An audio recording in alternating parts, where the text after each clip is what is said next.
Chers astrocas d'Instagram et de tous les réseaux, bienvenue à toi. Ça faisait un bout de temps qu'on ne s'était pas vu en live.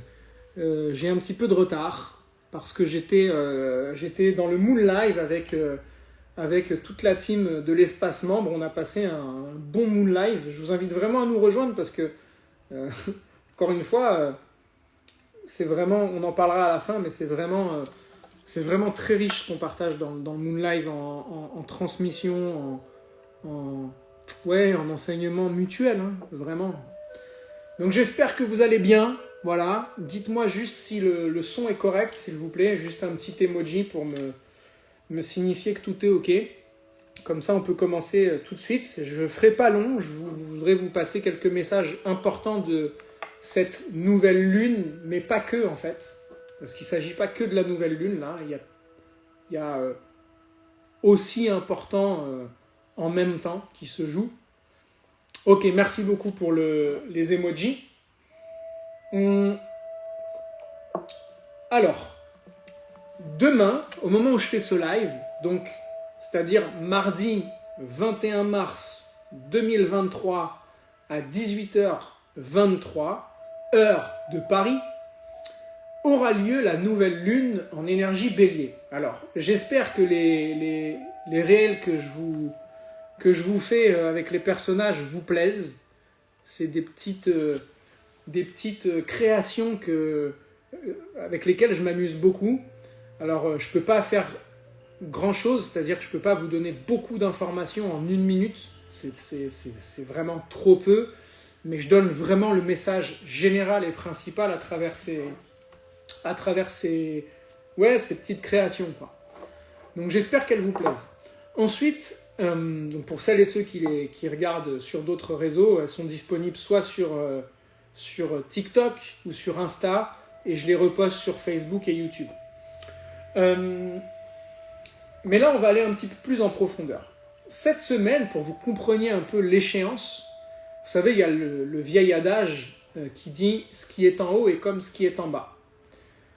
Ça veut dire que ce qui se passe à l'échelle macrocosmique, universelle, se passe également au niveau microcosmique, c'est-à-dire à l'individu humain, et peut-être même encore plus en dessous.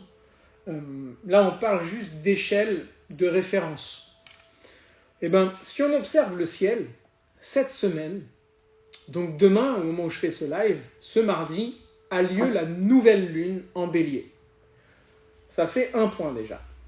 Une nouvelle lune, c'est une phase d'initialisation. C'est un nouveau commencement. Or, le signe du bélier, c'est le premier signe du zodiaque. Ce qui veut dire que c'est le début du cycle. Donc, c'est le début du nouveau cycle astrologique. On dit qu'on rentre là, aujourd'hui, dans le nouvel an énergétique. Le nouvel an astrologique. Ça fait deuxième point. Ce deuxième point correspond, du coup, l'entrée du soleil dans le signe du bélier correspond à l'équinoxe de printemps. L'équinoxe de printemps, c'est le retour de la lumière dans la matière, dans notre hémisphère en tout cas. Et c'est donc le retour de la lumière, aussi bien dans la nature, le soleil, mais tu es la nature. Et si tu es la nature, ça veut dire aussi que c'est en toi qu'il peut y avoir le retour de la lumière, à la condition qu'on veuille bien s'y connecter. Donc c'est un renouveau. L'apogée de ce retour de la lumière se fait au mois de juin, au 21 juin, au solstice d'été. Donc l'équinoxe installe le retour de la lumière, elle grimpe jusqu'au 21 juin, elle arrive à son apogée au cœur de l'été, on l'appelle le roi lion, puisqu'on est dans le signe du lion. Et puis à l'équinoxe d'automne, ça va commencer à chuter, la lumière, jusqu'à arriver au point le plus bas de l'activité électrique, on va dire, du soleil dans notre hémisphère, au solstice d'hiver. Et donc c'est une grande respiration qui se fait à l'échelle de l'année comme ça. Équinoxe, solstice, équinoxe, solstice. Et donc ça fait une grande courbe comme ça. Il y a une respiration électromagnétique qui se fait. Évidemment, nous qui baignons là-dedans, dans cet électromagnétisme, on est impacté directement par ça. La question est de savoir, selon la conscience de chacun et de chacune, comment est-ce que tu vas utiliser cette énergie. Est-ce que tu en as conscience que demain, ce mardi, c'est le retour de la lumière, de l'activité magnétique, l'énergie bélier, c'est le signe de l'initialisation, de l'action, de l'esprit d'entreprise, de la volonté, de la force. Qu'est-ce que tu veux? Où est-ce que tu places ta volonté? Si il n'y a ni volonté ni force et que je me laisse aller, il peut y avoir des tensions, de la colère, et toute cette énergie, elle est manipulée, ça veut dire c'est quelqu'un d'autre qui va l'utiliser pour te faire faire quelque chose. Alors, attention, cette énergie, elle invite à être en pleine conscience de mes pensées, mes paroles, mes actions, mes émotions. Si je suis en conscience de tous ces outils qui sont à ma disposition en tant qu'humain, je peux être dans la force du bélier, c'est-à-dire dans une énergie qui a été dirigée grâce à ma volonté dans une direction que j'ai choisie et non pas une direction qu'on a choisie pour moi. J'espère que je suis assez clair là-dedans. Donc, nouvelle lune ce mardi, au moment de l'équinoxe de printemps, exactement au moment, à une semaine et demie ou deux près, donc c'est-à-dire à l'échelle universelle, au même moment que Saturne est passé en Poisson après 29 ans de tour zodiacal, au même moment où Mercure est passé en Bélier, Vénus est passé en Taureau, et que Mars s'apprête à rentrer en Cancer, vous voyez le nombre de changements. Ce que je suis en train de vous dire là, pour celles et ceux qui ne sont pas familiers ou familières avec l'astrologie, autant de changements en l'espace de si peu de jours. Moi, après 10 à 11 ans d'astrologie, j'ai pas vu ça pour l'instant. Mais j'ai pas dit le plus important. Le plus important, c'est que ce jeudi, donc au moment de la nouvelle lune en fait, la nouvelle lune dure à peu près 2 jours et demi, et bien jeudi, Pluton, la planète de la transformation, la planète du Scorpion, la planète du changement, la planète du lâcher-prise, la planète de la mort symbolique, mais de la transformation en tout cas, rentre pour la première fois depuis la Révolution française, un petit peu avant la Révolution française, elle rentre dans l'énergie Verseau. C'est-à-dire que la dernière fois que Pluton était rentré dans l'énergie Verseau, c'était un petit peu avant la Révolution française. Donc il y a un écho vibratoire. Vous voyez bien que dans cette grande intelligence cosmique, on est baigné dans ce qu'on peut appeler la loi de cause à effet et que rien ne se représente à nous par hasard. On est là pour évoluer et pour prendre de la conscience. Observons, et c'est pour ça qu'un de mes meilleurs potes me disait il y a 3 jours l'importance de connaître l'histoire, et il m'a convaincu du truc. L'importance de connaître l'histoire parce que ce qu'on vit à un instant T n'est que la conséquence d'une cause qui peut remonter à des siècles en arrière, voire des millénaires en arrière, voire des millions d'années en arrière.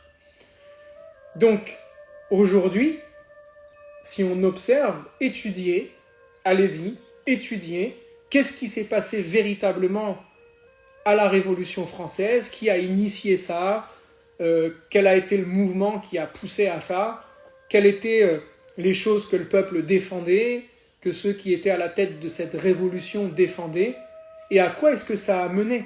Aujourd'hui, le siècle des Lumières et de la raison, etc., et des philosophes des Lumières, observez et observons ce que le rationalisme et ce qu'on appelle la raison pure, ce qu'on a appelé, à quoi est-ce que ça a mené? Où est-ce qu'on en est aujourd'hui de ce siècle des Lumières, etc. C'était la lumière de la raison. On n'est pas en train de parler de la lumière de la spiritualité. Si aujourd'hui on reproduit exactement la même chose, Et l'écho mémoriel, c'est-à-dire la mémoire de cet écho, pourrait nous pousser à refaire ça. Je ne sais pas si c'est la bonne réponse. Moi, j'en sais rien. Je ne suis pas un politique, je ne suis pas un influenceur, loin de là. Je transmets juste les messages à la lumière d'un outil aussi incroyable à mes yeux qu'est l'astrologie. Parce que quand je vois la cohérence des temps, on ne peut que se dire qu'il existe un grand horloger céleste. En tout cas, je ne peux que me dire ça, parce que c'est fascinant en fait. Donc Pluton rentre en énergie Verseau, pour la première fois depuis la Révolution française, et il y restera jusqu'au 10 juin, c'est-à-dire à peu près 3 mois. Observez, pendant les 14 ans où Pluton est resté dans le signe du Capricorne, donc on parle de la planète la plus éloignée, celle donc qui a une révolution autour du Soleil la plus longue, et qui reste à peu près 14 ans dans un signe. Eh bien, observons tous les changements capricorniens. Capricorne, c'est le signe de la structure, de la loi, de toutes les formes de structure, la structure mentale, émotionnelle, physique, sociale, politique, et j'en passe. Toutes les structures, ça c'est le Capricorne. Toutes les vieilles structures même. Pluton, c'est le grand transformateur, de façon radicale. Et bien en 2008, jusqu'à 2023, observez le nombre de changements qu'il y a pu y avoir dans la structure sociale, pourquoi pas dû aussi à la technologie. Enfin, surtout dans ce qu'il y avait de vieux, tout ce qui a été changé parce que c'était vieux. La technologie a amené un apport incroyable là-dedans, a eu un apport incroyable dans ce processus de transformation. Observons maintenant le signe du Verseau. Je vous ai dit qu'on allait parler de l'ère du Verseau, on va en parler après. Le signe du Verseau, c'est le signe de la liberté, l'égalité, la fraternité. Et donc, pas pour rien que c'est le signe de la révolution, le monde du Verseau, c'est le signe du changement, de la libération, des nouvelles technologies, de l'astrologie, etc. Ouais, le chat GPT, c'est clairement une création de l'ère du Verseau. Et Pluton rentre là-dedans. Pluton rentre dans le signe le plus libre. Ça veut dire que l'énergie plutonienne est libérée. L'énergie du changement radical. Donc, on en parlait dans l'espace membre, il risque d'y avoir pendant les 14 prochaines années, à partir de maintenant, un bond immense dans les technologies. Alors, vous savez, l'énergie de Pluton, c'est le signe de c'est une énergie, c'est la planète de la guerre. Tout ce qui parle de la guerre, de la mort et tout ça. Le signe du Verseau, c'est les technologies. Aujourd'hui, si une guerre devait se déclencher, ça serait certainement pas la même guerre que ce qu'on a pu connaître, ou ce que nos anciens ont pu connaître dans les 2 dernières grandes guerres.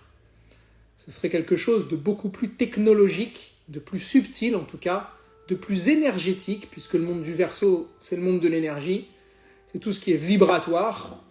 Et là, je vais faire attention à ce que je dis sur les réseaux quand même. Mais je ne dis pas que c'est ce qui va se passer, en tout cas. Mais en tout cas, il peut y avoir beaucoup de changements, de transformations très surprenantes pendant ces 14 prochaines années. Le monde de la science, puisque le monde du Verseau, c'est la science, va être transformé. Il va y avoir des moments de révélation très puissants avec le monde du Verseau et Pluton qui passe là-dedans pendant 14 ans. Alors je dis qu'il reste 3 mois parce qu'après il revient en arrière et il va revenir dans le signe du Capricorne avant de repasser en Verseau en 2024, début 2024, en janvier. Mais n'empêche que l'entrée de Pluton dans le signe du Verseau aura été initialisée en 2023. On arrive, astrologiquement parlant, on arrive dans le moment le plus important de l'année. De mars à juin, c'est là où l'année 2023 devient décisive dans à quel point est-ce qu'on va être des humains conscients pour opérer un changement de paradigme. Je vais redonner une définition du paradigme parce qu'elle est hyper importante. Ah bah tiens, Linda qui parle, ajoutons le changement de paradigme dû à la quantique. Oui, seulement, voilà, je vais faire mon gros relou encore, mais comme le mot quantique est tellement galvaudé par le milieu New Age, j'ai pas envie de mettre du quantique dans mon discours parce qu'aujourd'hui tout est quantique. On fait des soins quantiques, on fait des canalisations quantiques, on fait des massages quantiques, on fait des soins quantiques, on fait tout quantique, donc ça veut plus rien dire. Donc je vais laisser le quantique à ceux qui s'y connaissent largement mieux que moi, les physiciens quantiques là-dedans, parce qu'en vérité, même si j'ai une notion de base là-dedans, la vérité c'est que j'y connais rien en quantique. Donc je vais pas commencer à parler de ça, mais exactement que la physique quantique, c'est la physique du verso, de l'infiniment petit et de l'infiniment grand du coup. Et le paradigme, c'est le cadre à travers lequel on observe notre univers. Donc nous, on nous a appris que la vie c'était comme ça, que le monde a été créé comme ça, que l'univers c'est comme ça, que l'être humain c'est comme ça, que les maladies c'est ça, que la santé c'est ça, etc., etc. On nous a offert un cadre à travers lequel on observe notre réalité. Donc vous êtes d'accord que si j'observe cette tasse, je vais le mettre face à vous, sous cet angle-là, si j'observe cette tasse sous cet angle-là, forcément, au bout d'un moment, je vais observer des problèmes à cette tasse. Je vais me dire, ah bah tiens, la l'anse de ma tasse ici, ah tiens, peut-être qu'on pourrait l'améliorer. Oui, mais comment on pourrait faire pour l'améliorer? Eh ben, on va regarder par là, etc. On va se dire, ah bah tiens, peut-être qu'on aurait dû la mettre plus ici, plus là. Peut-être que la forme pourrait être plus ergonomique pour la main. Peut-être même qu'elle pourrait être plus large. Oui, mais le problème, c'est que sa matière ne le permet pas. Enfin bon, vous avez compris, on va y trouver des problèmes, mais en même temps, on va y chercher des solutions. Et ça va aussi amener des questionnements. Mais sauf que si je vous dis, en fait, cette tasse, c'est une version de la réalité, mais en fait, il y a une autre version de la réalité qui est ça. Là, vous allez observer autre chose. On n'est pas en train de dire que ça n'existe pas. Ça, c'est une version. Maintenant, je vous montre qu'il y a une autre version. Dans cette version-là, de la réalité, il y a un phénix. Il y a une énergie de transformation immense. Et là, du coup, waouh! En fait, peut-être que cette tasse, comme lui, c'est le transformateur, elle est capable de transformer ce que je voulais ici. Donc on va trouver des nouvelles visions ici. On va trouver des nouvelles propositions, des nouveaux problèmes, donc des nouvelles questions, et donc des nouvelles solutions. Et la vérité, c'est pas ça ou ça, c'est l'ensemble du tableau. Il y a même ça comme paradigme, et il y a même ça comme paradigme, et il y a même ce qu'il y a autour comme paradigme. Donc, des paradigmes, il y en a plein. Donc, on va juste sortir du cadre de ce qu'on croit savoir de la vie, parce que si je reprends le cheminement de ce qui s'est passé avec l'industrialisation, toute l'histoire qu'il y a eu depuis la Révolution française et le siècle des Lumières, avec la raison résonante qui a installé le matérialisme, la seule chose qu'aujourd'hui la société occidentale connaît de la vie, c'est son aspect matériel, c'est la matière. Or, on ne pourra jamais comprendre véritablement la matière si on l'observe que d'un point de vue matérialiste, parce que la sphère holistique du verso s'occupe aussi de ce qui est subtil, de ce que nos sens ne peuvent pas percevoir. Donc, tous les différents corps, que l'être humain, c'est pas juste une machine avec une mécanique matérielle, et que tant qu'on voudra résoudre le problème des maladies physiques du corps humain juste en le traitant de façon matérialiste, mécanique, on tournera autour du pot. Mais quand on voudra comprendre qu'il y a quelque chose qu'on n'explique pas en termes de métaphysique, méta au-delà physique de la matière, on va commencer à se dire, attends, en fait, il y a peut-être le monde des émotions, le monde de la psyché, du mental, il y a le monde de l'âme, de la spiritualité, c'est-à-dire de l'esprit, et peut-être que la cause, elle vient de ces strates dites supérieures, avant que le problème vienne s'incarner dans la matière. C'est juste un exemple, ça, vous voyez? Et ben voilà tous les changements.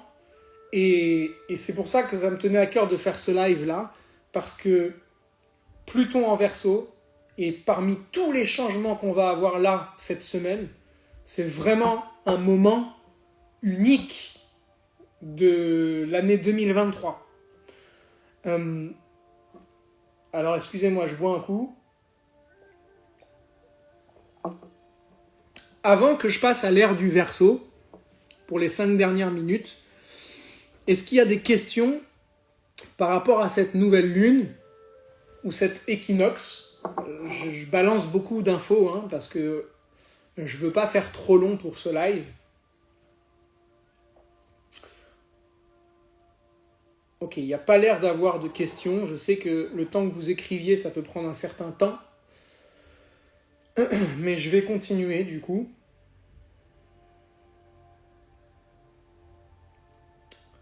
Alors, maintenant, je vous parle de l'ère du Verseau. C'est différent, c'est autre chose. C'est quelque chose de plus vaste. Vous savez que notre univers, on fera un live spécial là-dessus. Notre univers, Jenny, on en reparle plus tard, on en reparle après.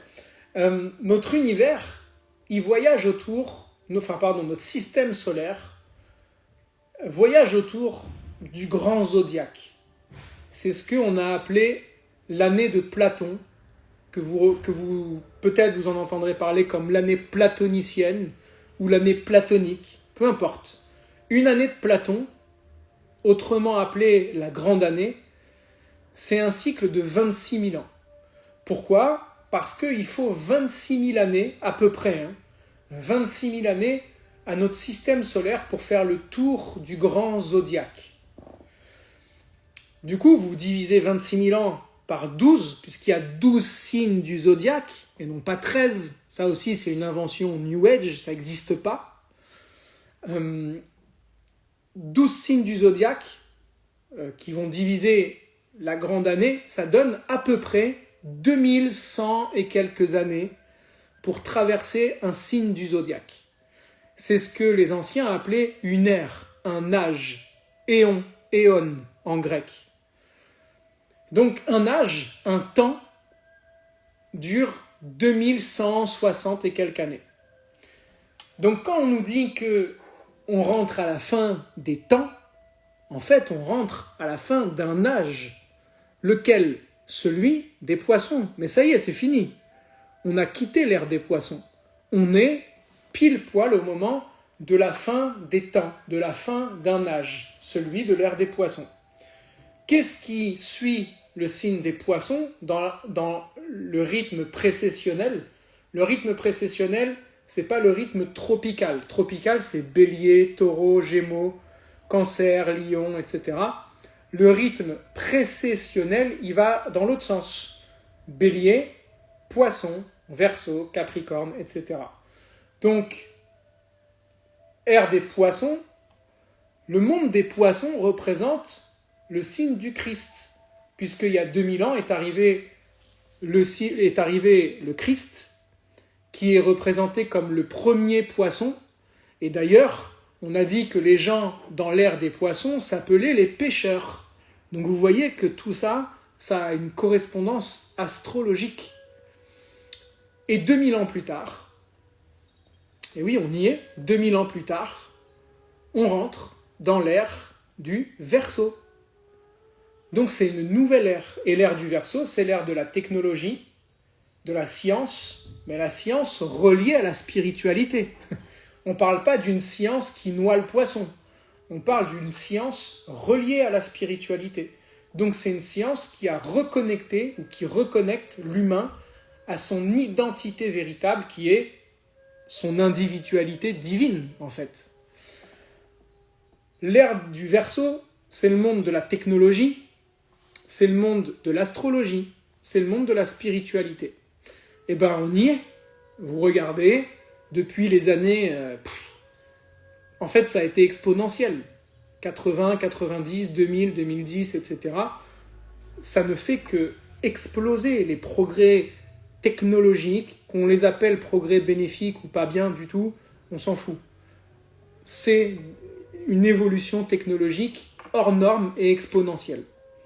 Il y a un retour de l'astrologie qui n'est pas forcément super valorisant, hein, parce qu'aujourd'hui, la plupart des pratiques astrologiques, c'est une astrologie de bas étage, en fait, qui ne reconnecte pas à la conscience véritable de ce que sont les astres et le système solaire, qui est une évolution intelligente, universelle, dans laquelle nous sommes pleinement intégrés. Et ça, c'est juste une bribe, hein, et je ne dis pas que je détiens l'astrologie véritable, loin de là. En tout cas, je la cherche de jour en jour. Et que le monde du Verseau dans lequel on est entré, l'ère du Verseau, c'est un nouveau paradigme. C'est une nouvelle façon de percevoir. Donc tout ce qui est vieux, tout ce qui appartient à l'ère des poissons, n'est plus à entretenir, ou en tout cas est appelé à être renouvelé. Le monde du sacrifice, le monde de la perte du soi. Donc vous voyez, quand on dit, oui, il faut tuer l'ego, il faut perdre l'ego, etc.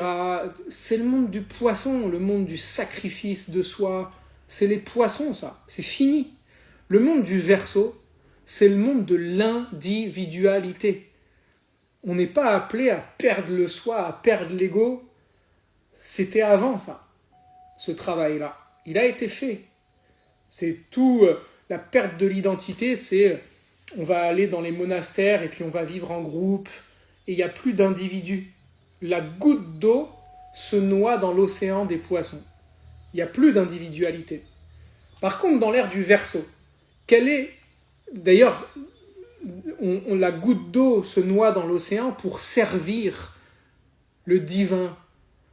Et bien, le service, c'est la Vierge. Or, l'axe Poisson-Vierge en astrologie, il est connecté, c'est un axe astrologique. Or, l'ère du Verseau, le Verseau, sa complémentarité, c'est le signe du lion. Le lion, la lumière de l'ego, la lumière de la personnalité. Le monde du Verseau, c'est l'amour inconditionnel. Donc, les deux interconnectés, l'ère du Verseau nous invite à nous individualiser, pas à nous égotifier, pas à nous personnifier. La personnalité, c'est différent de l'individualité.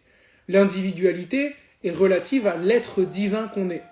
La personnalité est relative à l'ego qu'on construit pour servir l'individualité. Donc l'ère du Verseau nous invite à nous questionner de la façon suivante. Qu'est-ce que moi, un tel, tu nommes ton prénom et ton nom, j'ai comme don et talent que je peux offrir grâce à ma personnalité qui a lumineusement été affirmée pour œuvrer pour la grande fraternité, sororité du vivant. Là, on rentre vraiment dans une conscience Verseau. Et entrer dans cet amour inconditionnel, c'est pas se sacrifier pour le groupe, c'est s'individualiser. Qu'est-ce que moi et mes dons et mes talents, je peux déverser à fond pour l'offrir au monde avec tout mon amour inconditionnel. Nommez, si ça vous chante, nommez votre mission de vie et construisez-vous une personnalité qui va permettre de faire rayonner vos dons et vos talents au monde. Parce que la vérité du Verseau, c'est que c'est le signe de l'originalité. Qu'est-ce qui fait que toi, qui regardes ce live, tu es unique et que tu as une façon de penser, d'être et d'exister, même ton corps physique, il le montre. Il n'y a personne d'autre qui a le même visage que toi, le même corps que toi. Tu es une version unique de l'univers. Tu es une expression unique de la vie. Et donc, plus tu vas l'offrir au monde de par tes dons et tes talents, plus l'univers va te le rendre au centuple. Voilà. Donc je terminerai ce live avec ces paroles. Je ne suis pas en train de vous dire comment vous devez vivre ou comment vous devez penser. Je vous transmets juste une grille de lecture à travers l'outil astrologique. Moi, je pense pour moi, j'élabore l'outil pour servir au mieux ce que j'ai envie de servir parce que ça me fait kiffer d'œuvrer pour vous avec l'astrologie. Maintenant, vous êtes libre de penser comme vous voulez, vous êtes même invité à le faire. Et donc, il n'y a rien de gouroutisant là-dedans. N'attendez pas que je vous dise comment vous devez vivre, ce que vous devez faire dans votre vie, etc. Vous n'êtes pas à la bonne place si c'est ça que vous cherchez ici. Donc, allez-y. Développez vos dons et vos talents et offrez-les au monde. Observez à Paris le nombre de déchets et d'ordures qui sont sur les trottoirs. Pluton, c'est la planète des ordures et des déchets. C'est la planète de la merde. C'est la planète du Scorpion. Le Verseau, c'est le signe de la libération. Regardez dehors, à Paris, qui est la capitale de la France, pays de la Révolution française, il y a quand même une sacrée belle métaphore là-dedans. Observez bien que tous les déchets sont libérés sous nos yeux, parce que c'est facile de ne pas les voir le matin quand le camion passe pour enlever nos merdes. Du coup, on se lève le matin, on ne voit pas nos merdes.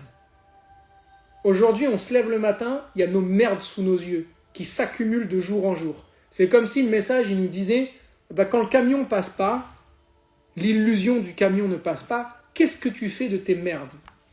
Donc avant de vouloir faire la révolution contre quelque chose d'extérieur, peut-être qu'on pourrait être invité à se dire, attends, mais moi, mes merdes en fait, mes merdes que je ne veux pas voir, mes haines, mes colères, tout ce que j'exige. Vous savez, les gens contre qui on veut faire une révolution, parce qu'on juge qu'ils sont comme ceci, comme cela, comme ceci, comme cela, à quel point est-ce que moi, ça et ça que je reproche aux autres, est-ce que moi, j'en ai fait le quart de ça ? Et Jésus disait, avant de vouloir t'occuper de la brindille qui est dans l'œil de ton voisin, occupe-toi de la poutre qui est dans ton œil. Mais c'est un peu ça le truc. Sauf que notre poutre, là, sur nos trottoirs à Paris, c'est rempli de tous nos déchets, nos montagnes de déchets. Donc c'est cool ce truc-là de Pluton en Verseau qui est en train de nous montrer, là, le truc. Voilà. Bon, allez, je m'arrête là. Je vous invite vraiment, vraiment à nous rejoindre dans l'espace membre. Encore une fois, l'espace membre d'Astro Dojo, il permet vraiment, pour celles et ceux qui veulent avoir des éclairages astrologiques quotidiens, il y a le canal Telegram sur lequel tous les membres d'Astro Dojo sont réunis et tous les jours, je vous envoie un petit message avec le message du jour, toutes les nouveautés, etc., avec une particularité du ciel du jour. Chaque semaine, vous avez le podcast d'une 20aine de minutes avec tous les enseignements de la semaine et l'éclairage pour chaque jour.